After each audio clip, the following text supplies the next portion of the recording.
Hello, my name is Shannon Fuller, and I would like to show you my technology portfolio.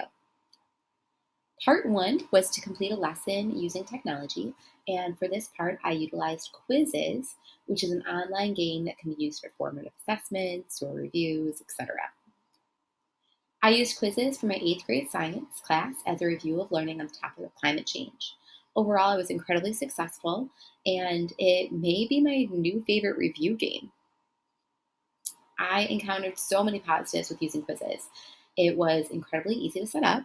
I was able to find already existing games as a backbone to start, and it was incredibly easy to edit or add my own questions to the games I found. I know a lot of other online game formats allow you to start with existing games, but I think that this one was ideal to be able to edit and add. There's also a variety of game and play options, which I loved. These included being able to shuffle student questions so that they're not distracted by other student devices. You could allow students to work at their own pace, including be able to start again if they finish early, and to toggle the timer on and off. There's also an option to host a live game or a homework game. And in the future, I think that this homework game option would be really ideal prior to a test or quiz because a student can play at their own pace and I can actually still get data on who plays and how they did.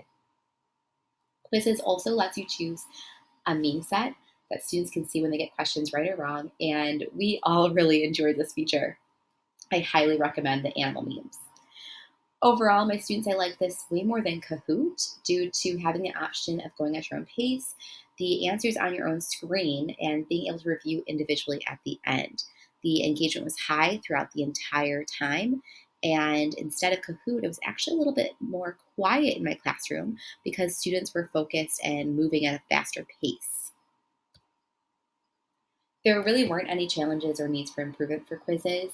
However, I did have the unfortunate timing of trying to play this game during a Wi Fi outage at my school. However, quizzes was really easy to log back in, and since students were moving at their own pace, they really didn't complain. So, overall, quizzes was a huge success. This activity connected to the WIDA Standard 4 of communicating ideas and concepts necessary for the content area of science and focused on the language domain of reading. It also is self paced, and especially with toggling the timer on or off, students could really work at the level that they felt comfortable, and that could increase confidence for my ELL students. Part two was to have students use a new technology during a lesson, and for this I chose ThingLink since it was recommended to me by my tech coach. I used this with my eighth grade science class on one of the final days of school. This activity was used as a summative assessment for the weather unit, and students were able to choose a topic and explain 5 facts they had learned. Overall, ThingLink was incredibly easy to use. It had a Google login, and the kids had fun finding images and adding text to different parts. However, ThingLink apparently had changed since my tech coach had used it, and we were not able to share our products in the free version. So instead, I made the best out of the situation and had students share the projects orally with their groups while I walked around to check out the projects. I did have a few students take screenshots of the products to show me, and I've included a few examples here.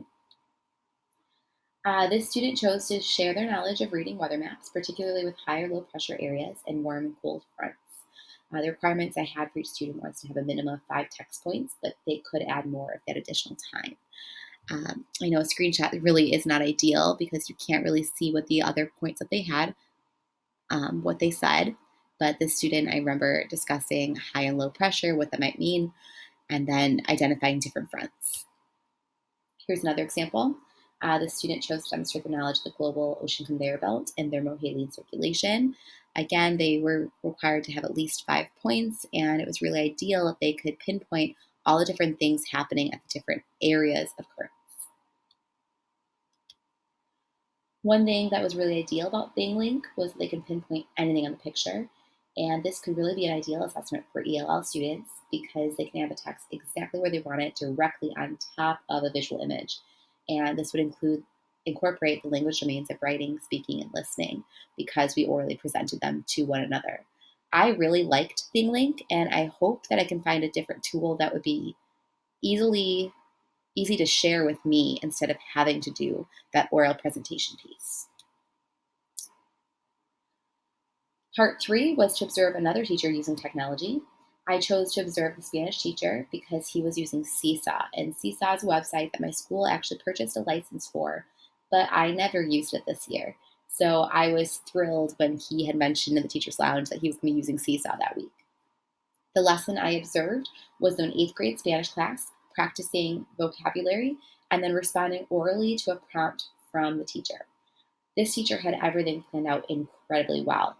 Student desks were in groups of four, and one student from each group would start class in the hallway with the oral prompt, while the other student would practice vocabulary with Quizlet, and then they moved on to writing sentences on a worksheet. This format worked incredibly well because students were able to be given privacy in the hallway for their speaking, which also was easy then to be heard with the microphone. Students knew how to take turns going in the hallway, and all students were on task. It was evident that he utilizes this format often because the transitions in between students was seamless. Seesaw allows students to add picture and audio with just a few clicks and even provide an example of what they should be doing.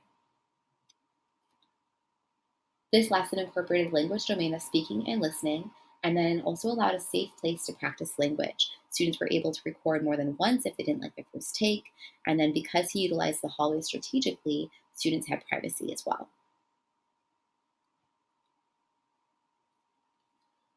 Part four was to find a new technology tool that can be used in the future. The technology tool I chose to explore was Satori, which is an online timeline of sorts. Pros of Satori include how easy it is to use. Everything can be added with just a few clicks. You can combine video, pictures, text, other websites, pretty much anything all into one space. And this would be a great tool for reviewing or studying, or even a spot that students can showcase their own learning from the unit, like creating a portfolio. And it's also easy to share with others and can even be shared with Google Classroom. The only con I can see with Satori is that there are a lot of options and students could get overwhelmed by all of the choices. However, I really like how versatile the options are and would really just consider this another pro. For ELL students, this could be used as a visual representation of their learning, like a vocabulary dictionary or a timeline of events for social studies. It could include speaking, listening, and writing. One thing I would like to point out is that my ELL teacher had one of my students recording their learning daily on just a Google Doc. And I think Satori would be a much easier place to do that. They can easily link the videos, they can link class notes, they can link pictures, and it would really be a great tool to assess the learning of an ELL individual. All right, that was my technology portfolio. As you can see, I've learned a lot of different skills during this class, and I look forward to continuing to use them. Thank you.